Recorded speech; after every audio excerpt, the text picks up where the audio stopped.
सुनिएगा सभी आदमी ध्यान दीजिए। अब जो भी आएंगे लेट से आएंगे, चलिए सुनिए, इतना देर रुक नहीं सकते हम। बोले इधर ध्यान दीजिए, ये जो डेरिवेशन जो स्टार्ट हो रहा है ना, डेरिवेशन दो रंग का होता है, साथ रहना है थोड़ा। डेरिवेशन दो तरह का होता है।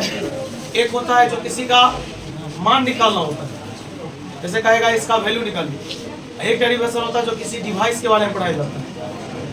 ध्यान से सुनना है, ये भी एक मशीन का नाम है, इसका नाम है वान डी ग्राफ जनरेटर। सबसे पहले सुनना है कि इस जनरेटर को बनाया जो गया था 1919 में बनाया गया था रॉबर्ट के द्वारा, है ना। याद रखिएगा ये होता क्या है, पहले सुनिए। जो डिवाइस वाला फिजिक्स में पहला डेरिवेशन हम पढ़ रहे, 12th के फिजिक्स में मशीन से रिलेटेड डेरिवेशन पहला पढ़ रहे, और ऐसे ऐसे बहुत सारे आएंगे और सब में एक ही कहानी होगा। ये होता क्या है, पहला। दूसरा, ये किस सिद्धांत पे काम करता है, और तीसरा, इसका कंस्ट्रक्शन क्या है, और चौथा, इसका वर्किंग क्या है। हिंदी सुनिए, इसका परिभाषा क्या है, दूसरा ये किस सिद्धांत पे काम करता है, तीसरा इसका रचना क्या है, और चौथा इसका कार्य क्या है। ये अगर चारों बात आप लिखते हैं तो कुल मिला के आपको 5 नंबर दिया जाएगा। जैसे कंस्ट्रक्शन और वर्किंग में 3 मार्क्स, प्रिंसिपल में 1 मार्क्स, और डिफिनीशन में 1 मार्क्स, टोटल मिला के हो गया 5 मार्क्स। आप क्या बोल रहे थे आप उसी को बोलते हैं कंस्ट्रक्शन। क्या बोलते हैं कंस्ट्रक्शन, मतलब होता है रचना। रचना किसका होगा, किसी फिगर का होगा, सब कुछ। ये हेडिंग है। चलिए सुन लीजिएगा एक बार और, मशीन वाला बुआ एक बार सुन लीजिएगा तो आपको ज्यादा बेहतर समझ में भी आएगा और हम समझा भी पाएंगे। मशीन वाला कभी भी डेरिवेशन पढ़िएगा ना, डिवाइस वाला, उसमें आपको 4 चीजें लिखना ही पड़ेगा। ये होता क्या है, किस सिद्धांत पे काम करता है, ठीक ना। उसके बाद जानकारी लीजिएगा इसका फिगर कैसा होगा, कंस्ट्रक्शन कैसा होगा, और अगला ध्यान दीजिएगा इसका वर्क कैसा होगा। वो रे सो पहले देखो ना, इधर है पालवा, ध्यान दो इधर। नहीं बंद तो करना ही था ना, ध्यान दो इधर। स्विच का 2 ही काम, या तो बंद होगा खुलेगा, ध्यान दो इधर। खुला हुआ था तो बंद हो गया, ध्यान दो। बोले कोई पूछेगा वान डी ग्राफ जनरेटर क्या है, आगे एक प्रकार का मशीन है या एक प्रकार का डिवाइस है जो क्या करता है, तो बोलेंगे हाई वोल्टेज को प्रोड्यूस करता है। हाई वोल्टेज लगभग 6 से 8 मिलियन। फिर सुनिए, हटिए। कोई पूछेगा आपसे वान डी ग्राफ जनरेटर क्या है, बोलेंगे यह एक प्रकार का डिवाइस है जो क्या करता है, तो हाई वोल्टेज को प्रोड्यूस करता है। अप्रॉक्स कितना, 6 to 8 million. 6 to 8 million. 1 million में जानते हैं 10 लाख होता है। क्या कोई समस्या। चलिए उसके बाद कोई पूछेगा इसका सिद्धांत क्या है। जैसे मैं बताता हूँ, हर मशीन के चलने का अपना सिद्धांत होता है। दुनिया में कोई भी मशीन चलती है ना, उसका भी अपना प्रिंसिपल है कि तुम, जैसे ओम का नियम तुम पढ़ा था, ओम का नियम दुनिया में लागू 10th की बात है, यहाँ भी पढ़ना है मुझे, लेकिन यहाँ तीसरे लेसन में तू पढ़ा था कि अगर टेम्परेचर अर्थात ताप अगर अचर ना हो, अगर टेम्परेचर कांस्टेंट नहीं हो तो ओम का नियम वहां फेल हो जाएगा। वहां पर लिखा था अचर ताप पर टेम्परेचर वहां कांस्टेंट होना चाहिए, वही एक सिद्धांत है। इसलिए दुनिया का कोई भी मशीन चलता है उसका कुछ ना कुछ कंसेप्ट, कुछ ना कुछ ऐसा सिद्धांत रहता है जिस पर वह काम करता है। ध्यान सुना। कोई पूछेगा वान डी ग्राफ जनरेटर क्या है, बोलेंगे वान डी ग्राफ जनरेटर एक डिवाइस है जो क्या करती है, हाई वोल्टेज को प्रोड्यूस करती है। Approx 6 to 8 million. 6 to। दूसरा, ये किस प्रिंसिपल पे काम करती है, तो बोलेंगे कोरोना डिस्चार्ज पर। किस पर, आप लोग कहेगा ये कोरोना डिस्चार्ज क्या होता है, इसको मैं साइड से लिखाऊंगा, बस याद रखना कोरोना डिस्चार्ज एक प्रकार की घटना है। कोरोना डिस्चार्ज एक प्रकार, लेफ्ट राइट नहीं देखिए, ध्यान से इधर आ गया लेकिन राजा उधर व्याकुल है देखने के लिए। बेचारा उस बीच में ये बैग उसको दिक्कत दे रहा है। ध्यान दीजिएगा, हमें संगीन होगा। और एक कोरोना डिस्चार्ज का मतलब हुआ कि चार्ज किसी भी जगह पर ठहर नहीं सकता, चार्ज स्टे नहीं कर सकता, रुक नहीं सकता, वो हमेशा चलते ही रहेगा। वैसे मैं कोरोना डिस्चार्ज का अलग से डेफिनेशन लिखाऊंगा। फिर से बता, ये किस प्रिंसिपल पे काम करता है, बोलेंगे कोरोना डिस्चार्ज पर। दूसरा, ये होता क्या है, तो बोलेंगे यह एक डिवाइस है, यह एक डिवाइस है जो हाई वोल्टेज को प्रोड्यूस करती है लगभग 6 to 8 मिलियन। 6 to 8 million. अब और यहाँ से एक ऑब्जेक्टिव आएगा कि ये जो जनरेटर है, बताइए ये एसी करंट को प्रोड्यूस करेगा या डीसी, बोलेंगे डीसी। क्या बोलेंगे, ये ऑब्जेक्टिव में आ सकता है, डायरेक्ट करंट को। किसको याद रहेगा बात, ये सब जब करंट पढ़ेंगे तब समझाया जाएगा, एसी क्या है, डीसी क्या है, बात समझ में आया। फिर से उसके बाद आइए एक काम करते हैं, इसका डायग्राम रफ में देखिए क्या कहा गया। एक होलो मेटालिक स्फीयर लिया गया, भाई अच्छा से ड्रॉ किया जाएगा ये रफ। बताइए, एक खाली मेटालिक स्फीयर लिया गया। होलो मतलब होता है खाली, मेटालिक स्फीयर ले लिया गया।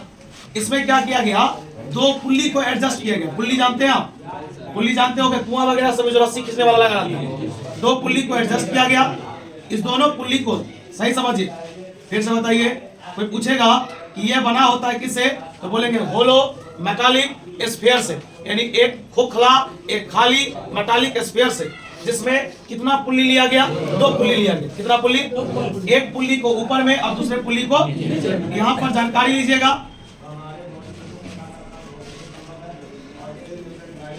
ये इसका स्टैंड है, साथ ही रफ में बता दे भाई, इसको सही से ड्रॉ करेंगे। बोले अगर ये मेटालिक कंडक्टर है तो कहीं ना कहीं इस पर कुछ ना कुछ चार्ज तो होगा। तो मान लीजिए सब पर चार्ज कितना है, प्लस प्लस।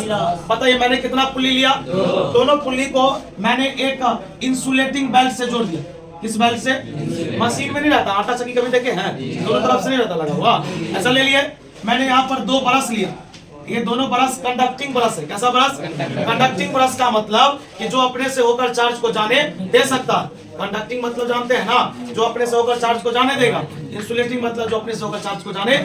तो मैंने दो ब्रश लिया, एक ब्रश का नाम B1 है और दूसरे ब्रश का नाम B2 है। कोई दिक्कत, और बोले ब्रश B2 को हम क्या किए, हाई टेंशन बैटरी के साथ जोड़ दी।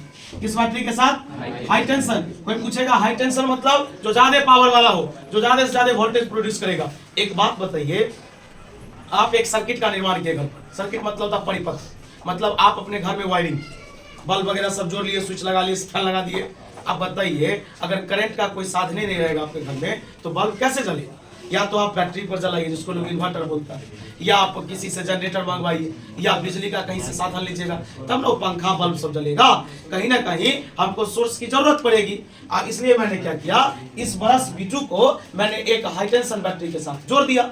जैसे ही मैंने इस बैटरी के साथ जोड़ा तो यहाँ से चार्ज फ्लो होना शुरू हो गया और ये चार्ज इस बेल्ट पर जाना शुरू हो गया। और मैंने अभी आपको रफ में समझाया है कि ये कंडक्टिंग ब्रश है भाई, कैसा ब्रश, और कंडक्टिंग ब्रश है तो स्वाभाविक है ये अपने से होकर चार्ज को जाने देगा और ये चार्ज इसी बेल्ट पर मूव करना शुरू करेगा। और जैसे ही चार्ज मूव करेगा तो हमको रिक्वायर्ड अमाउंट में, अर्थात जितना हमको जरूरत है उतना वोल्टेज हमको मिल जाएगा। जो वोल्टेज है 6 to 8 मिलियन, लगभग 6 से 8 मिलियन। फिर से सुनिए, कोई पूछेगा वान डी ग्राफ जनरेटर क्या है, यह एक मशीन है जो क्या करती है, तो हाई वोल्टेज को प्रोड्यूस करती है लगभग 6 से 8 मिलियन के आसपास। इसका निर्माण रॉबर्ट के द्वारा 1919 में किया गया था।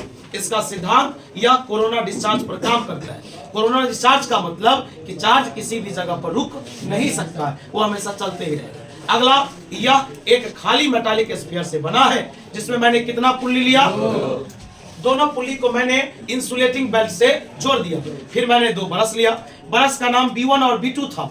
मैंने B1 ब्रश को अपर पुल्ली पर और B2 ब्रश को लोअर पुल्ली पर एडजस्ट कर दिया और ब्रश B2 को मैंने हाई टेंशन बैटरी से जोड़ा। जैसे ही उसको बैटरी से कनेक्ट किया कि चार्ज फ्लो होना शुरू हो गया और जैसे ही चार्ज फ्लो किया कि हमको रिक्वायर्ड अमाउंट में वोल्टेज मिल गया। और हर मशीन का, हर चीज का एक उद्देश्य होता है। अगर आप मान लीजिए आप मिस्त्री हैं, मेरे घर का आपने ये लिया कि चलिए बिजली का टोटल काम करके देंगे, तो आपका काम है कि वो पूरा कंप्लीट करके देना है कि बल्ब जलना चाहिए। जो चीज मैंने आपसे लिया था कि आपको इतना काम करना है, आपको उतना करके देना होगा। अर्थात इस मशीन का काम था ज्यादा से ज्यादा वोल्टेज प्रोड्यूस करना। अगर ये वोल्टेज प्रोड्यूस कर दिया अर्थात मेरा काम हो गया। यही ना होगा, क्या कोई समस्या।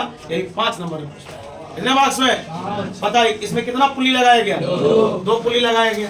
पता कितने ब्रश लगाया गया, ब्रश का नाम B1 और पता ब्रश B2 को किससे जोड़ा गया, हाई टेंशन बैटरी, जिसके कारण चार्ज फ्लो होना। क्या कोई समस्या,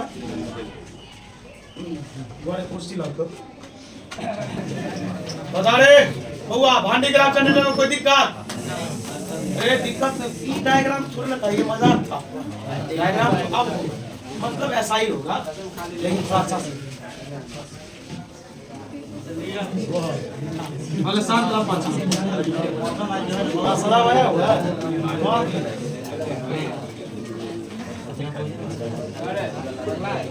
देखेंगे, छापना नहीं है। This generator was designed by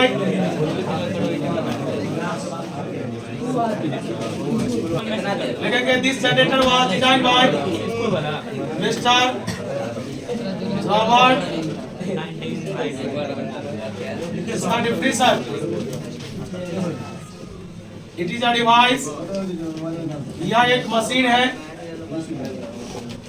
which produce, जो उत्पन्न करती है high voltage approx 6 to 8 million.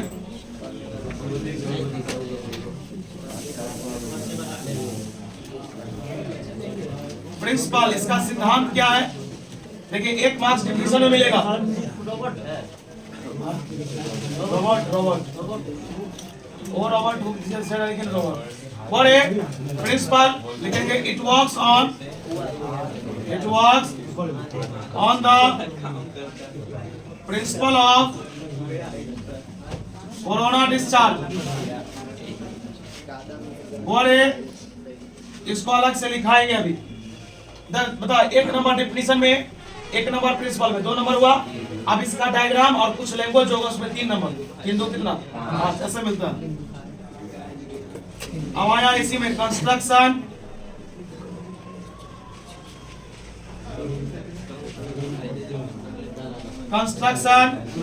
And working. इसका हिंदी हुआ रचना एवं कार्य। आप लिखते तो चलिए, देखिए इसका डायग्राम।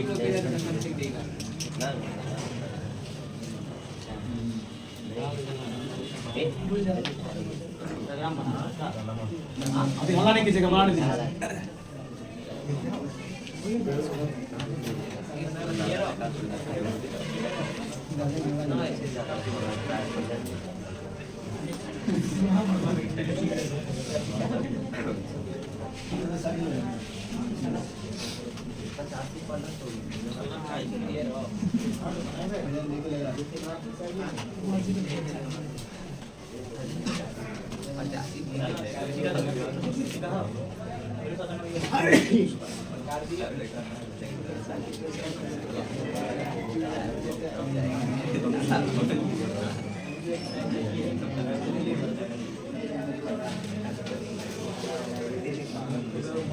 हल्ला नहीं कीजिएगा कोई आदमी,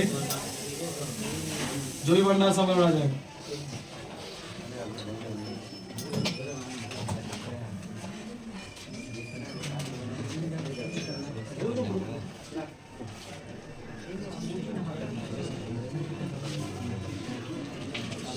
हाँ, बात करवाइए, बोलिए ना, थोड़ा जल्दी काम।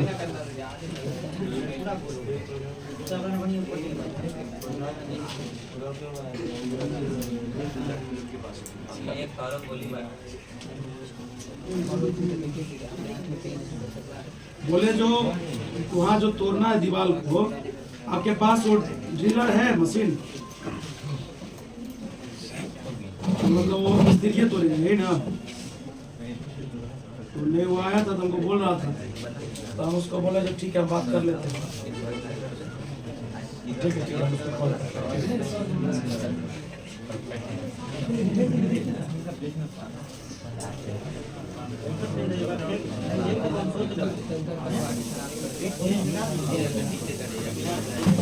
आप डायग्राम नहीं बनाइएगा मेरे साथ, आप डायग्राम अभी मेरे साथ नहीं बनाइए, ज्यादा पूरा नहीं होगा। आप मिटा भी सकते हैं फिर। हाँ, वाले बोलते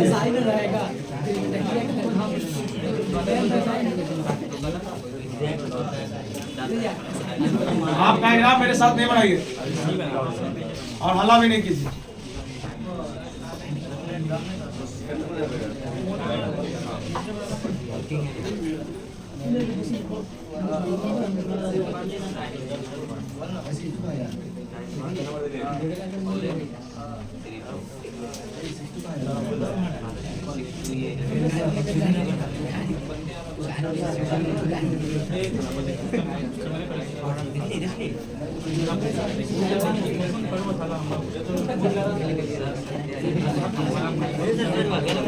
हल्ला नहीं कीजिए।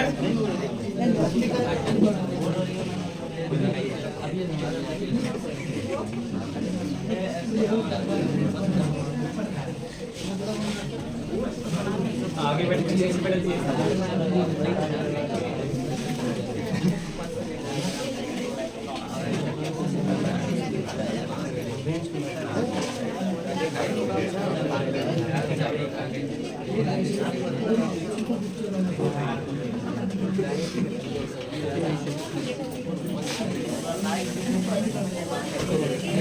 हवा नहीं कीजिए।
तो शांत हो भाई।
कॉपी पर इससे बढ़िया बना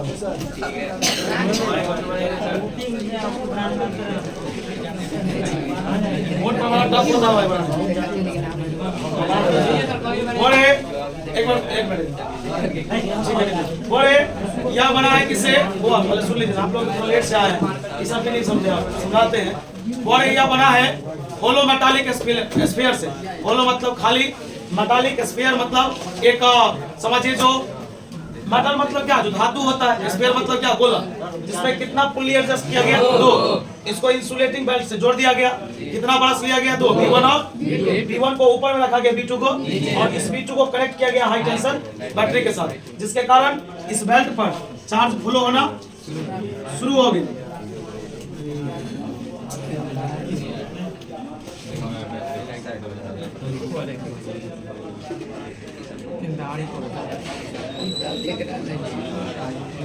चलिए ध्यान दीजिएगा यहाँ पर लिखेंगे it consist of a hollow metallic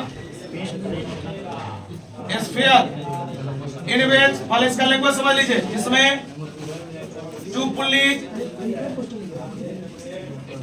are adjust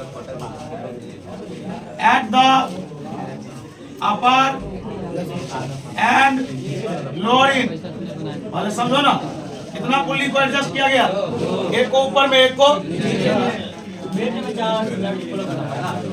belt के ऊपर क्योंकि बेल्ट इंसुलेटिंग है लेकिन ब्रश तो कंडक्टिंग है बेल्ट के ऊपर जाने लगा बेल्ट से एक जगह से दूसरी जगह से हाँ तो बेल्ट अंदर से नहीं जाना बेल्ट देखो बोले ध्यान देना पहले क्या बता रहा कोई भी मशीन कोई भी जनरेटर होगा ना सब में बेल्ट इंसुलेटर का लगा रहता है चाहे गाँव घर में जो भी जनरेटर देखते नहीं है जो शादी विवाह में जनरेटर लेके आता है उसमें जो पतला बेल्ट रहता है बेल्ट के अलावा रबर इंसुलेटर कहा गया है ध्यान दो ना यार ऑल्सो कंसीडर टू कंडक्टिंग बड़ा set B1 and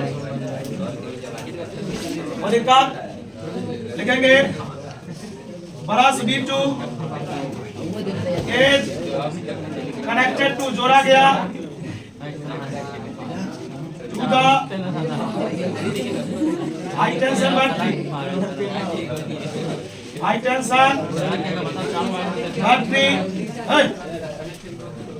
due to which जिसके कारण charge moves and we get और हम प्राप्त करते हैं the required voltage।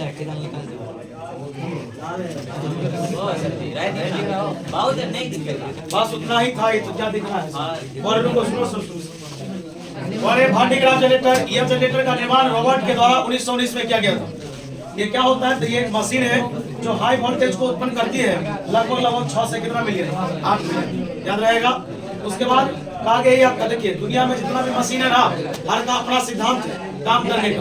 ये काम करता है किस पर, कोरोना डिस्चार्ज पर। इस पर अभी अलग से लिखाएंगे कोरोना डिस्चार्ज क्या है, अभी इसमें नहीं।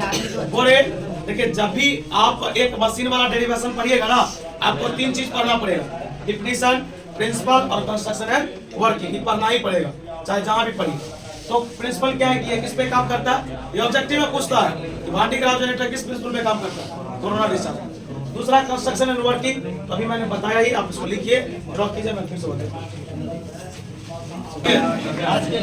और इसके बाद भी डेरिवेशन ही है, और डेरिवेशन तो 2 मिनट में खत्म होने वाला चीज है नहीं, जीरो लगेगा 40-45 मिनट। ये डेरिवेशन और बच के आज ट्यूसडे है, कल वेडनेसडे को खत्म हो जाएगा। थर्सडे, फ्राइडे, सैटरडे 3 दिन आपको न्यूमेरिकल बताया जाएगा, अर्थात संडे से तो मंडे से आपका नया लेसन इलेक्ट्रिक करंट स्टार्ट चाहिए। और लिख रहा बोले क्या, इस डेरिवेशन को एक बार प्रैक्टिस करके आइएगा, फिर कल देते हैं, फिर कल बताएंगे, है ना। 4 नहीं हो पाता, एक बताएंगे भी तो पूरा हो जाएगा, एक ही साथ पूरा पढ़ लीजिए, है ना।